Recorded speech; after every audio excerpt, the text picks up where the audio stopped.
Then sang Deborah and Barak the son of Abinoam on that day, saying, Praise ye the Lord for the avenging of Israel, when the people willingly offered themselves.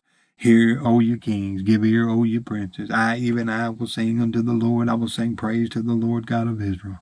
Lord, when thou wentest out of Seir, when thou marchest out of the field of Edom, the earth trembled, and the heavens dropped, the clouds also dropped water.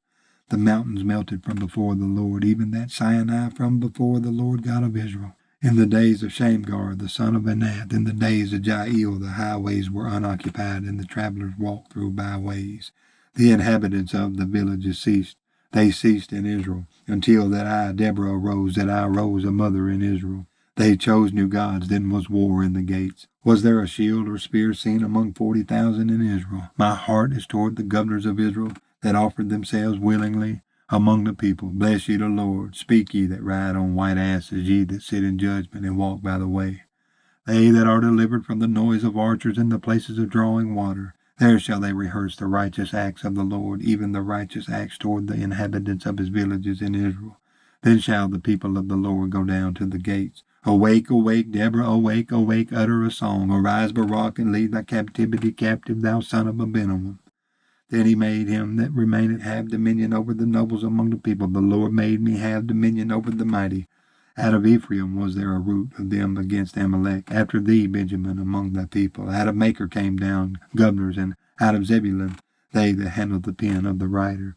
And the princes of Issachar were with Deborah, even Issachar, and also Barak. He was sent on foot into the valley. For the divisions of Reuben there were great thoughts of heart. Why abodest thou among the sheepfolds, to hear the bleating of the flocks? For the divisions of Reuben there were great searchings of heart. Gilead abode beyond Jordan, and why did Dan remain in ships? Asher continued on the seashore, and abode in his breaches. Zebulun and Naphtali were a people that jeoparded their lives unto the death. In the high places of the field the kings came and fought. Then fought the kings of Canaan and Tanakh by the waters of Megiddo. They took no gain of money. They fought from heaven. The stars in their courses fought against Sisera. The river of Kishon swept them away, that ancient river, the river Kishon. Oh, my soul, thou hast trodden down strength. Then were the horse hoofs broken by the means of the prancings of their mighty ones. Curse ye, Meroz, said the angel of the Lord. Curse ye bitterly the inhabitants thereof, because they came not to the help of the Lord, against the mighty. Blessed above women shall Jael, the wife of Heber the Kenite, be. Blessed shall she be above women in the tent. He asked water, and she gave him milk. She brought forth butter in a lordly dish. She put her hand to the nail, and her right hand to the workman's hammer. And with the hammer she smote Sisera. She smote off his head, when she had pierced and stricken through his temples. At her feet he bowed, he fell, he lay down. At her feet he bowed, he fell. Where he bowed, there he fell down, dead. The mother of Sisera looked out at a window and cried through the lattice, Why is his chariot so long in coming? Why tarry the wheels of his chariot? Her wise ladies answered her, Yes, she returned answer to herself. Have they not sped? Have they not divided the prey, to every man a damsel or two? To Sisera a prey of diverse colors, of needlework of diverse colors, of needlework on both sides, meat for the necks of them that take the spoil. So let all thine enemies perish, O Lord, but let them that love him be as the sun when he goeth forth in his might. And the land had rest 40 years. And the children of Israel did evil in the sight of the Lord, and the Lord delivered them into the hand of Midian 7 years. And the hand of Midian prevailed against Israel. And because of the Midianites, the children of Israel made them the dens which are in the mountains and caves and strongholds. And so it was, when Israel had sown, that the Midianites came up, and the Amalekites and the children of the east, even they came up against them, and they encamped against them, and destroyed the increase of the earth, till thou come unto Gaza, and left no sustenance for Israel, neither sheep, nor ox, nor ass. For they came up with their cattle in their tents, and they came as grasshoppers for multitude, for both they and their camels were without number, and they entered into the land to destroy it.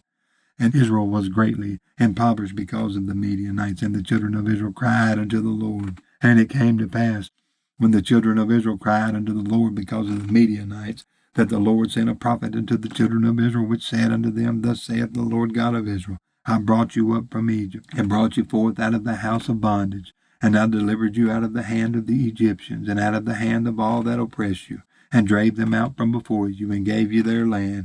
And I said unto you, I am the Lord your God, fear not the gods of the Amorites, in whose land you dwell, but ye have not obeyed my voice. And there came an angel of the Lord, and sat under an oak, which was in Ophrah, that pertained unto Joash the Abiezrite. And his son Gideon threshed wheat by the winepress to hide it from the Midianites. And the angel of the Lord appeared unto him and said unto him, The Lord is with thee, thou mighty man of valor. And Gideon said unto him, O my Lord, if the Lord be with us, why then is all this befallen us? And where be all his miracles which our fathers told us of, saying, Did not the Lord bring us up from Egypt? But now the Lord hath forsaken us, and delivered us into the hands of the Midianites. And the Lord looked upon him, and said, Go in this thy might, and thou shalt save Israel from the hand of the Midianites. Have not I sent thee? And he said unto him, O my Lord, wherewith shall I save Israel? Behold, my family is poor in Manasseh, and I am the least in my father's house. And the Lord said unto him, Surely I will be with thee, and thou shalt smite the Midianites as one man. And he said unto him, If now I have found grace in thy sight, then show me a sign that thou talkest with me. Depart not hence, I pray thee, until I come unto thee, and bring forth my present, and set it before thee. And he said, I will tarry until thou come again. And Gideon went in, and made ready a kid, and unleavened cakes of an ephah of flour. The flesh he put in a basket, and he put the broth in a pot, and brought it out unto him under the oak, and presented it. And the angel of God said unto him, Take the flesh and the unleavened cakes, and lay them upon this rock, and pour out the broth. And he did so. Then the angel of the Lord put forth the end of the staff that was in his hand, and touched the flesh and the unleavened cakes, and there arose up fire out of the rock, and consumed the flesh and the unleavened cakes. Then the angel of the Lord departed out of his sight. And when Gideon perceived that he was an angel of the Lord, Gideon said, Alas, O Lord God, for because I have seen an angel of the Lord face to face. And the Lord said unto him, Peace be unto thee, fear not, thou shalt not die. Then Gideon built an altar there unto the Lord, and called it Jehovah Shalom. Unto this day it is yet in Ophrah of the Abiezrites. And it came to pass the same night that the Lord said unto him, Take thy father's young bullock, even the second bullock of the 7 years old, and throw down the altar of Baal that thy father hath, and cut down the grove that is by it. And build an altar unto the Lord thy God upon the top of this rock in the ordered place, and take the second bullock, and offer a burnt sacrifice with the wood of the grove, which thou shalt cut down. Then Gideon took 10 men of his servants, and did as the Lord had said unto him. And so it was, because he feared his father's household and the men of the city, that he could not do it by day, that he did it by night. And when the men of the city arose early in the morning, behold, the altar of Baal was cast down, and the grove was cut down that was by it, and the second bullock was offered upon the altar that was built.